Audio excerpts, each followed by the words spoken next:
ಶ್ರೀಕೃಷ್ಣಾಯ ನಮಃ. ಶ್ರೀ ಗುರುಭ್ಯೋ ನಮಃ. ಪೂಜ್ಯಾಯ ರಾಘವೇಂದ್ರಾಯ ಸತ್ಯಧರ್ಮರತಾಯ ಚ ಭಜತಾಂ ಕಲ್ಪವೃಕ್ಷಾಯ ನಮತಾಂ ಕಾಮಧೇನವೇ. ತುಂಬ ಕಷ್ಟದಲ್ಲಿ ಇದ್ದಾಗ, ತುಂಬ ಸಮಸ್ಯೆಗಳನ್ನು ಎದುರಿಸುವ ಸಂದರ್ಭ ಬಂದಾಗ, ಏನೋ ಒಂದು ಮನೆಯಲ್ಲಿ ಇದ್ದಕ್ಕಿದ್ದಂತೆ ಅವಘಡಗಳು ಆದಾಗ ಏನು ಮಾಡಬೇಕು ಗೊತ್ತಾಗಲ್ಲ, ಯಾರ ಹತ್ರ ಏನು ಪ್ರಶ್ನೆ ಕೇಳಬೇಕು ಗೊತ್ತಾಗಲ್ಲ, ಯಾರಿಗೆ ಫೋನ್ ಮಾಡಬೇಕು ಗೊತ್ತಾಗಲ್ಲ. ಆಗ ಒಂದು 20 ನಿಮಿಷ ಅಥವಾ ಒಂದು 10 ನಿಮಿಷ ನೀವು ಟೈಮ್ ಮಾಡಿಕೊಂಡು ನಾನು ಇಲ್ಲಿ ಹೇಳ್ತಾ ಇರೋ ಹಾಗೆ ಮಾಡಿ, ನಿಮಗೆ ಅಂತರಂಗದಲ್ಲಿ ಒಂದು ಒಳಮುಖದ ದಾರಿ ನಿಮಗೆ ತೆರೆಕೊಳ್ಳುತ್ತೆ. ನೀವು ಅವರಿವರ ಬಳಿ ಕೇಳಿ ತಿಳಿದುಕೊಳ್ಳುವ ವಿಷಯ ಅದು ರಾಂಗ್ ಆಗಿರ್ಬೋದು, ಆದರೆ ನಿಮಗೆ ಅಂತರಂಗದಲ್ಲಿ ತಿಳಿದುಕೊಳ್ಳಬೇಕಾದ ಈ ವಿಚಾರ ಅದು ಪೂರ್ಣವಾಗಿ ಸತ್ಯವೇ ಆಗಿರುತ್ತೆ. ನೀವು ಈ ಒಂದು ಹೇಳ್ತಾ ಇರುವಂಥ ಮಾರ್ಗವನ್ನು ಅನುಸರಿಸಿ. ತುಂಬ ಸಮಸ್ಯೆ ಬಂದುಬಿಟ್ಟಿದೆ, ಆ ಟೈಮ್ ಇರಲಿಕ್ಕೆ ಆಗಲ್ಲ. ಅಂಥ ಸಂದರ್ಭದಲ್ಲಿ ನೀವು ಒಮ್ಮೆ ಸ್ನಾನ ಮಾಡಿಬಿಟ್ಟು ದೇವರ ಮುಂದೆ ಕೂತ್ಕೊಳ್ಳಿ. ದೇವರ ಮುಂದೆ ಕುಳಿತುಕೊಂಡು ನೀವೇ ದುಃಖದ ಸಮುದ್ರದಲ್ಲಿ ಮುಳುಗಿರ್ತೀರಿ ಗೊತ್ತಿದೆ. ಆಗ ನೀವು ನೇರವಾಗಿ ಕುಳಿತುಕೊಂಡು ಜ್ಞಾನ ಮುದ್ರೆಯನ್ನು ತೊಡೆ ಮೇಲೆ ಇಟ್ಟುಕೊಂಡು ಕಣ್ಮುಚ್ಚಿಬಿಡಿ. ಕಣ್ಮುಚ್ಚಿ ಶ್ರೀ ರಾಘವೇಂದ್ರ ಅನ್ನುವಂತಹ ನಾಮವನ್ನೇ ನೀವು ಚಾಯ್ಸ್ ಮಾಡಿ. ಇಲ್ಲಾಂದರೆ ಶ್ರೀಕೃಷ್ಣ, ಅಚ್ಯುತ, ಅನಂತ, ಗೋವಿಂದ, ಶ್ರೀರಾಮಚಂದ್ರ ಯಾವುದು ಬೇಕಾದರೂ ಆಗುತ್ತೆ, ಅಥವಾ ಹನುಮತೇ ನಮಃ ಅದೂ ಆಗುತ್ತೆ. ಈ ಪ್ರಕೃತದಲ್ಲಿ ನೀವು ಶ್ರೀರಾಘವೇಂದ್ರ ಎಂಬ ನಾಮವನ್ನು ಇಟ್ಕೊಳ್ಳಿ. ಅದನ್ನು 1000 ಬಾರಿ, ಅಂದರೆ ಸುಮಾರು 10 ರಿಂದ 15 ನಿಮಿಷ ಆ ಶ್ರೀರಾಘವೇಂದ್ರ ಅಂತ ನಾಮವನ್ನು ಮನಸ್ಸಿನಲ್ಲಿ ಹೇಳ್ತಾಲೇ ಬರಬೇಕು. ಆ ಸಂಖ್ಯೆ ಬಗ್ಗೆ ಗಮನ ಕೊಡಬೇಡಿ, ಬಿಟ್ಬಿಡಿ.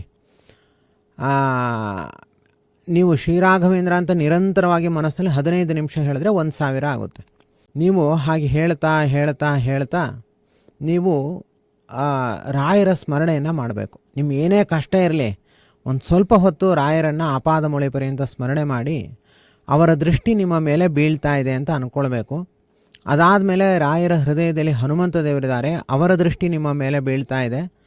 ಅದರ ಹನುಮಂತ ದೇವರ ಹೃದಯದಲ್ಲಿ ರಾಮದೇವರಿದ್ದಾರೆ, ಅವರ ದೃಷ್ಟಿ ನಿಮ್ಮ ಮೇಲೆ ಬೀಳ್ತಾ ಇದೆ ಅಂತ ಹೀಗೆ ಮೂವರ ಒಂದು ಸ್ವರೂಪವನ್ನು ಒಬ್ಬರ ಒಳಗೆ ಒಬ್ಬರಂತೆ ನೀವು ಚಿಂತನೆ ಮಾಡಬೇಕು.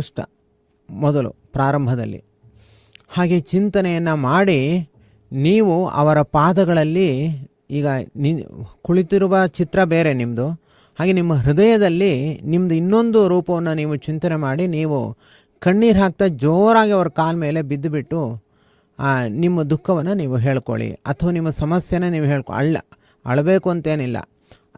ನೀವು ಯಾವ ಸ್ಥಿತಿಲಿದ್ದೀರಿ ಆ ಸ್ಥಿತಿಗೆ ತಕ್ಕಂತೆ ನೀವು ಗುರುರಾಯರಲ್ಲಿ ಪ್ರಾರ್ಥನೆಯನ್ನು ಸಲ್ಲಿಸಿ. ನನಗೆ ಈ ಸಮಸ್ಯೆ ಬಂದಿದೆ, ಇದಕ್ಕೇನು ಪರಿಹಾರ, ಏನಾದರೂ ಮಾರ್ಗ ತೋರಿಸಿ ನೀವು ಅಂತ ಕೇಳಿಬಿಟ್ಟು ನೀವು ಮತ್ತೆ ಧ್ಯಾನಕ್ಕೆ ತೆರಳಬೇಕು. ಯಾಕಂದರೆ 10 ರಿಂದ 15 ನಿಮಿಷ ಟೈಮ್ ಇರುತ್ತೆ. ಇಷ್ಟು ಮಾಡಿ ನಿಮಗೆ 1 ರಿಂದ 1.5 ನಿಮಿಷ ಆಗಿರುತ್ತೆ ಅಷ್ಟೇ. ಉಳಿದ ಎಲ್ಲ ಸಮಯದಲ್ಲಿ ನೀವು ಗುರುರಾಯರ ಅನೇಕ ಗುಣಗಳನ್ನು, ಹನುಮಂತ ದೇವರ ಅನೇಕ ಗುಣಗಳನ್ನು, ರಾಮಾಯಣದಲ್ಲಿ ನೀವು ಕೇಳಿರುವಂಥ ರಾಮದೇವರ ಚರಿತ್ರೆಯನ್ನು ಮೆಲುಕು ಹಾಕ್ತಾ ಹಾಕ್ತಾ ಹಾಕ್ತಾ ನೀವು ಆ ಗುರುರಾಯರು ಎಂಥೆಂಥವರಿಗೆ ಹೇಗೆ ಕಷ್ಟಗಳನ್ನು ಪರಿಹಾರ ಮಾಡಿದ್ದಾರೆ ಅದೆಲ್ಲ ನೆನಪು ಮಾಡ್ಕೊಳ್ಳಿ. ಅದರಂತೆ ಈಗ ನಿಮಗೆ ಬಂದಿರುವಂತಹ ಕಷ್ಟವನ್ನು ಕೂಡ ಪರಿಹಾರ ಮಾಡ್ತಾರೆ ಅಂತೂ ಆತ್ಮವಿಶ್ವಾಸ ಇರಲಿ. ಅನನ್ಯವಾಗಿ ನೀವು ಶರಣಾಗತರಾಗಬೇಕು. ಎಲ್ಲ ಇಂದ್ರಿಯಗಳಿಂದ, ಮನಸ್ಸಿನಿಂದ ನಾನು ಏನೋ ಪಾಪ ಮಾಡಿದ್ದೀನಿ, ಆ ಪಾಪಕ್ಕೆ ಇದು ಶಿಕ್ಷೆ ನನಗೆ ಈಗ ಬಂದಿದೆ, ಖಂಡಿತ ನಾನು ಈ ಶಿಕ್ಷೆಯನ್ನು ಅನುಭವಿಸ್ತೀನಿ. ಯಾಕೆಂದರೆ ನಾನು ಮಾಡಿದ ಪಾಪಕರ್ಮವನ್ನು ನಾನೇ ಅನುಭವಿಸಬೇಕು. ಆದರೆ ನನಗೆ ಇಲ್ಲೇ ನನ್ನ ಜೀವನ ನಿಂತು ಹೋಗಬಾರ್ದು, ನನಗೆ ಮುಂದೆ ಮಾರ್ಗ ತೋರಿಸಿ, ಈ ಪಾಪಗಳನ್ನು ಪರಿಹಾರ ಮಾಡಿ. ಅಂದರೆ ನಾನು ಮಾಡಿರುವಂತಹ ಹಿಂದಿನ ಪಾಪಗಳಿಗೆ ನೀವು ಶಿಕ್ಷೆ ಕೊಡಬೇಕು, ಆದರೆ ನನ್ನ ಮುಂದಿನ ಮಾರ್ಗ ಮುಚ್ಚಿ ಹೋಗಬಾರ್ದು. ನಾನು ನಿಮ್ಮ ಸೇವಕನಾಗಿ, ಭಜಕನಾಗಿ ನಾನು ಬದುಕಬೇಕು ಅಂತ ಒಂದು ಅನುಸಂಧಾನ ನಿಮ್ಮಲ್ಲಿ ಇರಬೇಕು. ಅಲ್ಲಿ ಪಾಪೋಹಂ ಪಾಪಕರ್ಮಾಹಂ ಅಂತ ಒಂದು ಶ್ಲೋಕ ಇದೆ. ಅದನ್ನು ಎಲ್ಲರೂ ಕೂಡ ಯಾವಾಗಲೂ ಹೇಳುವಂತಹ ಶ್ಲೋಕ ಅದು. ಪಾಪೋಹಂ ಪಾಪಕರ್ಮಾಹಂ ಪಾಪಾತ್ಮ ಪಾಪಸಂಭವ ತ್ರಾಹಿಮಾಂ ಪುಂಡರೀಕಾಕ್ಷ ಶರಣಾಗತ ವತ್ಸಲ ಅಂತ. ನಾನು ತುಂಬ ಪಾಪಿಷ್ಟ, ಪಾಪಕರ್ಮದಿಂದ ಹುಟ್ಟಿದವನು, ನನ್ನ ಸ್ವರೂಪವೇ ಪಾಪರೂಪವಾಗಿದೆ. ಆದ್ದರಿಂದ ಇಂತಹ ದೇಹದ ತುಂಬ ಪಾಪವನ್ನು ಹೊತ್ತಿಕೊಂಡಿರುವಂತಹ ನನ್ನ ಮೇಲೆ ನಿಮ್ಮ ಕಾರುಣ್ಯ ದೃಷ್ಟಿ ನಿರಂತರವಾಗಿ ಬರಲಿ. ಆಗ ಈ ಪಾಪ ಎಂಬ ಕೊಳೆ, ಆ ಮಲಿನ ಎಲ್ಲವೂ ಕೂಡ ಕಳೆದು ಹೋಗುತ್ತೆ, ಸ್ವಚ್ಛವಾಗುತ್ತೆ ನನ್ನ ದೇಹ ಅಂತ ಹೀಗೆ ನೀವು ಅನುಸಂಧಾನ ಮಾಡಿಕೊಳ್ಬೇಕು. ನಿಮಗೆ ಈ ಕಷ್ಟಕಾಲ ಬಂದಿರೋದು ಕೇವಲ ಅದು ನಿಮ್ಮ ಮನಸ್ಸಿನಿಂದ, ಅಂದರೆ ನಮ್ಮ ಮನಸ್ಸಿನಿಂದ. ಹಿಂದೆ ನಾವು ಮನಸ್ಸಿನಲ್ಲಿ ಏನು ಕೆಡುಕನ್ನು ಇನ್ನೊಬ್ಬರಿಗೆ ಬಯಸಿರ್ತೀವಿ, ಅದಕ್ಕೆ ಸರಿಯಾಗಿ ಇಲ್ಲಿ ಹರಿವಾಯು ಗುರುಗಳು ನಮಗೆ ಶಿಕ್ಷೆಯನ್ನು ಕೊಡ್ತಾ ಇರ್ತಾರೆ. ಆ ಶಿಕ್ಷೆ ಕೊಡುವ ಸಂದರ್ಭದಲ್ಲಿ ನಾವು ಪ್ರಾಯಶ್ಚಿತ್ತವನ್ನು ಹೊಂದಿಬಿಡಬೇಕು. ಅರ್ಥ ಆಯ್ತಾ ನಾ ಹೇಳ್ತಾ ಇರೋ ಅಂಶ? ಆವಾಗ ನಾವು ಪ್ರಾಯಶ್ಚಿತ್ತವನ್ನು ಹೊಂದಬೇಕು. ನಾವು ಆ ಶಿಕ್ಷೆ ಕೊಡ್ತಾ ಇರುವಂತಹ ಸಂದರ್ಭದಲ್ಲಿ ನಾವು ಮುಂದೆ ನಾನು ಇದನ್ನು ಹೇಗೆ ತಪ್ಪಿಸ್ಕೊಳ್ಳಿ, ನಾನು ಇದಕ್ಕೇನು ಟ್ರಿಕ್ಸು ಉಪಯೋಗಿಸ್ಲಿ, ನಾನು ಮುಂದೊಂದಿನ ಅವನಿಗೆ ಹೇಗೆ ವಾಪಸ್ ಹೊಡಿಲಿ, ಹೀಗೆಲ್ಲ ಯೋಚನೆ ಮಾಡ್ತಾ ಇದ್ದರೆ ಅದು ನಿಮ್ಮ ಮನಸ್ಸಿನಲ್ಲಿ ಅದು ಬರೀ ಚಿಂತನೆ ಮಾತ್ರ ಉಳಿಯುತ್ತೆ. ಶಿಕ್ಷೆ ಹಾಗೆ ಕಂಟಿನ್ಯೂ ಆಗುತ್ತೆ ಅಥವಾ ಇನ್ನಷ್ಟು ಅಧಿಕವಾಗುತ್ತೆ. ಆವಾಗ ನೀವು ಏನು ಮಾಡಬೇಕು ಅಂತಂದರೆ ತುಂಬ ವಿನಯವನ್ನು ಹೊಂದಿಬಿಡಬೇಕು. ಅದಕ್ಕೆ ಹೇಳಿದ್ದು ನಾನು, ದೇವ್ರ ಮುಂದೆ ಕೂತ್ಬಿಟ್ಟು ನೀವು ನಿಮ್ಮ ಹಿಂದಿನ ಪಾಪಕರ್ಮವನ್ನೇ ಚಿಂತನೆ ಮಾಡ್ತಾ, ಅದೇನು ಅಂತ ನಮಗೆ ಗೊತ್ತಿಲ್ಲ, ಆದರೆ ಹಿಂದೆ ನಾನು ಏನೋ ಒಂದು ಬಲವಾದ ಪಾಪಕರ್ಮವನ್ನು ನಾನು ಮಾಡಿದ್ದೀನಿ. ಈಗೇನೋ ಸಾಲ ಮಾಡಿಬಿಟ್ಟಿರ್ತೀರಿ, ಈಗೆಲ್ಲ ಮನೆ ಸುತ್ತ ಜನ ಎಲ್ಲ ಬಂದುಬಿಟ್ಟು ನಿಮ್ಗೆ ಹೊಡೆಯೋಕ್ಕೆ ಬಂದಿರ್ತಾರೆ ಅಂತ ಇಟ್ಕೊಳ್ಳಿ, ಸುಮ್ಮನೆ ಒಂದು ಸೀನು. ಅವಾಗ ನೀವು ಇದನ್ನು ಮಾಡಬೇಕು. ಇದು ಬಂದಿರೋದು ನೀವು ಸಾಲ ಮಾಡಿದ್ದಕ್ಕೆ ಶಿಕ್ಷೆ ಅಲ್ಲ. ಇದು ಹಿಂದೆ ನಾವು ಮಾಡಿರುವಂಥ ಏನೋ ಒಂದು ಬಲಿಷ್ಠವಾದ ಕರ್ಮ ಇರುತ್ತೆ. ಯಾರಿಗೋ ದುಡ್ಡು ತೊಗೊಂಡು ನಾವು ಮೋಸ ಮಾಡಿರ್ತೀವಿ, ಉದ್ದೇಶಪೂರ್ವಕವಾಗಿ ಮೋಸ ಮಾಡಿದಾಗ ದೇವರು ಈ ಥರ ಒಂದು ಘಟನೆಯನ್ನು ನಿರ್ಮಾಣ ಮಾಡಿ ನಮಗೆ ಶಿಕ್ಷೆಯನ್ನು ಕೊಡ್ತಾ ಇರ್ತಾನೆ. ಆ ಸಂದರ್ಭದಲ್ಲಿ ನಾವು ಆ ಹಿಂದಿನ ಕರ್ಮ ನಮಗೆ ಗೊತ್ತಿಲ್ಲದೇ ಇರಲಿ, ಅದಕ್ಕೆ ನಾವು ಪ್ರಾಯಶ್ಚಿತ್ತವನ್ನು ಹೊಂದಬೇಕು. ಅಂದರೆ ನಾನು ಹಿಂದೆ ಖಂಡಿತ ಏನೋ ಒಂದು ಕೆಟ್ಟ ಕೆಲಸ ಮಾಡಿದ್ದೀನಿ, ನನ್ನ ಮನಸ್ಸೇ ಈ ದುಃಖಕ್ಕೆ ಕಾರಣ ಹೊರತು ಬೇರೆ ಯಾರೂ ಅಲ್ಲ. ಈಗ ನನಗೆ ಯಾರು ಶಿಕ್ಷೆ ಕೊಡಲಿಕ್ಕೆ ಬಂದಿದ್ದಾರೆ ಅವ್ರು ಯಾರೂ ಅಲ್ಲ. ಅಥವಾ ನನಗೆ ಮನೆಯಲ್ಲಿ ಏನೋ ಒಂದು ಅವಘಡ ನಡೆದುಬಿಟ್ಟಿದೆ, ಯಾರಿಗೋ ಕಾಲು ಮುರಿತು, ಕೈ ಮುರಿತು, ಇನ್ನೇನೋ ಆಸ್ಪತ್ರೆಗೆ ಸೇರುವಂತಹ ಪ್ರಸಂಗ ಬಂತು. ಇದೆಲ್ಲ ಯಾಕೆ ಅಂದರೆ ಹಿಂದೆ ನಾನು ಮಾಡಿರುವಂತಹ ಒಂದು ಪಾಪಕರ್ಮವೇ ಇದಕ್ಕೆ ಕಾರಣ ಅಂತ ನೀವು ಮೊದಲು ಪ್ರಾಯಶ್ಚಿತ್ತ ದಗ್ಧರಾಗಬೇಕು. ಅದಕ್ಕೆ ನೀವು ಕಣ್ಣೀರು ಹಾಕಬೇಕು ಹೊರತು ಈಗ ಕಷ್ಟ ಬಂದಿನಿಂದ ಕಣ್ಣೀರು ಹಾಕ್ಲಿಕ್ಕೆ ಹೋಗಬೇಡಿ. ಅದು ಶಿಕ್ಷೆ, ಅದು ದುಃಖ ನಾವು ಅನುಭವಿಸಬೇಕು. ಹಿಂದೆ ನಾವು ಏನೋ ಮಾಡಿದ್ದೀವಿ, ಯಾರಿಗೇನೋ ಅನ್ಯಾಯ ಮಾಡಿದ್ದೀವಿ, ಅವರ ಶಾಪ ನಮಗೆ ಅದು ಹೀಗೆ ಪ್ರತಿಫಲನವನ್ನು ನೀಡ್ತಾ ಇದೆ ಅಂತ ಅಂದುಕೊಂಡು ನಾವು ಆ ಪ್ರಾಯಶ್ಚಿತ್ತ ನನಗೇನು ಗೊತ್ತಾಗ್ತಿಲ್ಲ, ತಾವು ತಿಳಿಸಿ ನಾನು ಆ ಪ್ರಾಯಶ್ಚಿತ್ತವನ್ನು ಮಾಡ್ಕೊಳ್ತೀನಿ, ಅಥವಾ ಅದಕ್ಕೇನೇ ಪರಿಹಾರ ಇದ್ದರೂ ಕೂಡ ನಾನು ಮಾಡ್ತೀನಿ ಅಂತ ನೀವು ಮೊದಲು ಇಷ್ಟು ಅಂದ್ಕೊಂಡು ಬಿಡಬೇಕು ಮನಸ್ಸಿನಲ್ಲಿ. ಇಷ್ಟು ಅಂದುಕೊಂಡು ಈಗ ನನಗಿಂತಹ ಸಮಸ್ಯೆ ಬಂದರೆ ಇದಕ್ಕೆ ನೀವು ಮಾರ್ಗವನ್ನು ತೋರಿಸಿ ಅಂತ ಕೇಳ್ಕೊಂಡು ಆಮೇಲೆ ಇದಕ್ಕೆ ಇನ್ನೂ ನಿಮಗೆ ಇಲ್ಲ ಅದು ತಡೆಯೋಕ್ಕೆ ಆಗ್ತಿಲ್ಲ, ಏನಾದರೂ ಒಂದು ಬೇಕೇ ಬೇಕು ಮಾರ್ಗ ಅಂತ ಇದ್ದರೆ ನೀವು ಗುರುರಾಯರಲ್ಲಿ ಪ್ರಾರ್ಥನೆಯನ್ನು ಮಾಡಿ. ಇಷ್ಟೆಲ್ಲ ಆದಮೇಲೆ ನನಗೆ ಸ್ವಪ್ನ ಸೂಚನೆಯನ್ನು ನೀಡಿ, ಅಥವಾ ಯಾರಾದರೂ ಮುಖಾಂತರ ನೀವು ನನಗೆ ಸೂಚನೆಯನ್ನು ನೀಡಿ, ಅದು ನೀವೇ ಕೊಟ್ಟಿರೋ ಸೂಚನೆ ಅಂತ ನಾನು ನಂಬುತ್ತೀನಿ ಅಂತ ಅಂದ್ಕೊಳ್ಬೇಕು. ಮತ್ತು ಆಮೇಲೆ ಸ್ವಪ್ನ ಸೂಚನೆ ಕೊಡ್ತಾರೆ, ಅಥವಾ ಪ್ರಾಣಿಗಳ ಮೂಲಕ ಸೂಚನೆ ಕೊಡ್ತಾರೆ, ಅಥವಾ ಮನುಷ್ಯರ ಮೂಲಕ ಸೂಚನೆಯನ್ನು ಕೊಟ್ಟಾಗ ಅದನ್ನು ನಾವು ಉಪೇಕ್ಷೆ ಮಾಡಿದ್ರೆ ಅದಕ್ಕೆ ಅವರ ಜವಾಬ್ದಾರಿ ಅಲ್ಲ, ನಮ್ಮ ಜವಾಬ್ದಾರಿ ಆಗಿಬಿಡುತ್ತೆ. ಅದನ್ನು ಉಪೇಕ್ಷೆ ಮಾಡದೇ ನಾವು ಅದನ್ನು ಅನುಷ್ಠಾನ ಮಾಡಬೇಕು. ಹಾಗೆ ನಾವು ಮಾಡಬೇಕು.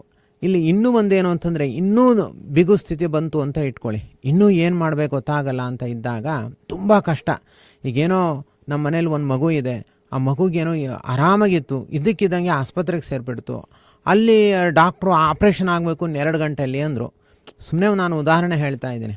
ಈಗ ಈ ಸಂದರ್ಭ ನಮ್ಮ ಮೈಯೆಲ್ಲ ಬೆವ್ತು ಹೋಗಿಬಿಡುತ್ತೆ, ನಮಗೆ ತುಂಬ ಟೆನ್ಷನ್ ಆಗುತ್ತೆ, ಏನು ಮಾಡಬೇಕು ಗೊತ್ತಲ್ಲ, ಡಾಕ್ಟ್ರನ್ನ ನಂಬಬೇಕೋ ಬಿಡಬೇಕೋ ಗೊತ್ತಾಗಲ್ಲ, ಅಥವಾ ಡಾಕ್ಟ್ರುಗಳಿಗೆ ಅವ್ರು ಒಂದೊಂದ್ಸತಿ ರಾಂಗ್ ಡಿಸಿಷನ್ ತೊಗೊಂಡ್ಬಿಡ್ತಾರೆ. ಈ ಸಂದರ್ಭದಲ್ಲಿ ಏನು ಮಾಡಬೇಕು ಅಂತಂದರೆ, ನೇರವಾಗಿ ಗುರುರಾಯರ ಬಳಿ ಹೋಗಿ 2 ತೆಂಗಿನಕಾಯಿಯನ್ನು ಇಟ್ಟು, ಒಂದು ಕಪ್ಪ ಕಾಣಿಕೆಯನ್ನು ಇಟ್ಟು, ಮೊದಲು ಪ್ರಾಯಶ್ಚಿತ್ತ, ನನ್ನ ಮಗು ಏನೋ ತಪ್ಪು ಕೆಲಸ ಮಾಡಿದೆ, ನಾವೇನೋ ತಪ್ಪು ಕೆಲಸ ಮಾಡಿದೆ, ಅದಕ್ಕೆ ಆಗಿದೆ, ಇದು ಪರಿಹಾರ ಮಾಡಿಕೊಡಿ ನನಗೆ ಅಂತ ಹೇಳಿಬಿಟ್ಟು 2 ತೆಂಗಿನಕಾಯಿ ಇಟ್ಟು ಇಬ್ಬರು ಗಂಡ ಹೆಂಡತಿ ನಮಸ್ಕಾರ ಮಾಡಿ ಜೋರಾಗಿ ಪ್ರಾರ್ಥನೆಯನ್ನು ಸಲ್ಲಿಸಿ ಅವರಿಗೆ ಒಂದು ಸೇವೆಯ ಒಂದು ಸಂಕಲ್ಪವನ್ನು, ಯಾವುದಾದ್ರೂ ಒಂದು ಸೇವೆಯ ಸಂಕಲ್ಪವನ್ನು ಮಾಡಿಕೊಳ್ಬೇಕು. ಆವಾಗಲೂ ಕೂಡ ನಿಮ್ಮ ಈ ಸಮಸ್ಯೆ ಪರಿಹಾರ ಆಗುತ್ತೆ.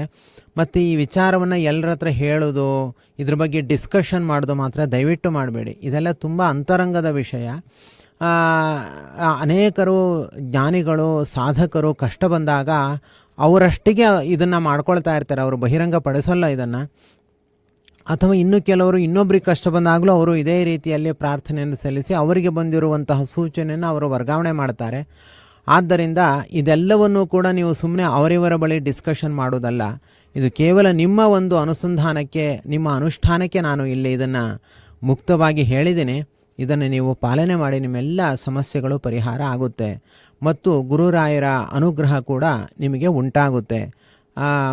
ಇನ್ನೂ ಇದರ ಬಗ್ಗೆ ಬಹಳಷ್ಟು ಹೇಳೋದಿದೆ, ಆದರೆ ಅದನ್ನು ಎಲ್ಲವನ್ನೂ ನಾವು ಮುಕ್ತವಾಗಿ ಹೇಳಲಿಕ್ಕೆ ನಮಗೂ ಕೂಡ ಅಧಿಕಾರ ಇರಲ್ಲ. ಆದ್ದರಿಂದ ಅದನ್ನು ಹೇಳಲ್ಲ.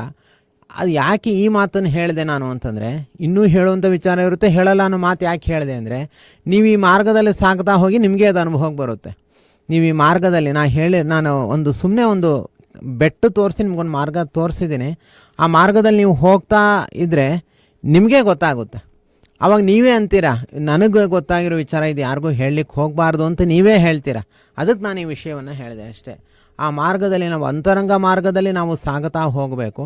ಆಗ ನಮ್ಮ ಕಷ್ಟ ಕಾರ್ಪಣ್ಯಗಳು ಸಂಪೂರ್ಣ ನಾಶ ಆಗುತ್ತೆ, ಸಂಪೂರ್ಣ ಹೋಗುತ್ತೆ. ಆಯಿತಾ?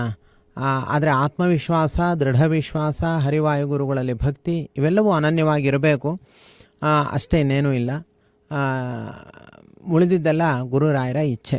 ಶ್ರೀಕೃಷ್ಣಾರ್ಪಣಮಸ್ತು. ಯಸ್ಸರ್ವಗುಣ ಸಂಪೂರ್ಣ ಸರ್ವದೋಷ ವಿವರ್ಜಿತ ಪ್ರೀಯತಾಂ ಪ್ರೀತೇವಾಲಂ ವಿಷ್ಣುರ್ಮೇ ಪರಮಸ್ವರುತು. ಶ್ರೀಕೃಷ್ಣಾರ್ಪಣಮಸ್ತು. ಶ್ರೀರಾಘವೇಂದ್ರ ಶ್ರೀರಾಘವೇಂದ್ರ ಶ್ರೀರಾಘವೇಂದ್ರ ಶ್ರೀರಾಘವೇಂದ್ರ ಶ್ರೀರಾಘವೇಂದ್ರ ಶ್ರೀರಾಘವೇಂದ್ರ ಶ್ರೀರಾಘವೇಂದ್ರ ಶ್ರೀರಾಘವೇಂದ್ರ ಶ್ರೀರಾಘವೇಂದ್ರ